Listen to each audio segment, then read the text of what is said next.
ಯಾದಗಿರಿಯಲ್ಲಿ ಕುರುಬ ಸಮಾಜದಿಂದ ಬೃಹತ್ ಪ್ರತಿಭಟನೆ ನಡೆದಿದೆ.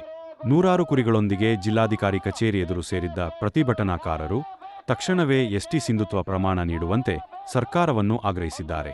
ಈ ಕುರಿತು ಸಂಪೂರ್ಣ ವರದಿ ಇಲ್ಲಿದೆ ನೋಡಿ.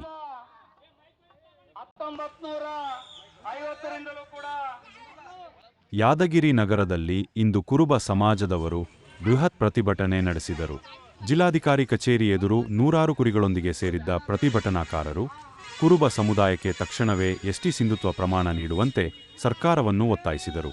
ವಿವಿಧ ಬೇಡಿಕೆಗಳನ್ನು ಈಡೇರಿಸುವಂತೆ ಘೋಷಣೆ ಕೂಗಿ ಆಕ್ರೋಶ ವ್ಯಕ್ತಪಡಿಸಿದ ಪ್ರತಿಭಟನಾಕಾರರು ಸರ್ಕಾರ ಕೂಡಲೇ ಕ್ರಮ ಕೈಗೊಳ್ಳದಿದ್ದರೆ ಹೋರಾಟವನ್ನು ತೀವ್ರಗೊಳಿಸುವ ಎಚ್ಚರಿಕೆ ನೀಡಿದರು. ಸ್ಥಳಕ್ಕೆ ಪೊಲೀಸರು ಬಂದು ಭದ್ರತೆ ಕಲ್ಪಿಸಿದರು. ಪ್ರತಿಭಟನೆ ಶಾಂತಿಯುತವಾಗಿ ನಡೆದರೂ ಸರ್ಕಾರದ ವಿರುದ್ಧ ತೀವ್ರ ಆಕ್ರೋಶ ವ್ಯಕ್ತವಾಯಿತು.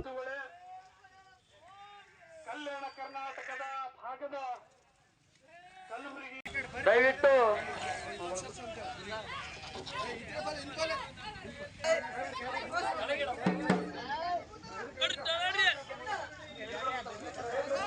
ಹೋರಾಟಕ್ಕೆ ದಾಸ ಶ್ರೇಷ್ಠ ಭಕ್ತ ಕನಕದಾಸರಿಗೆ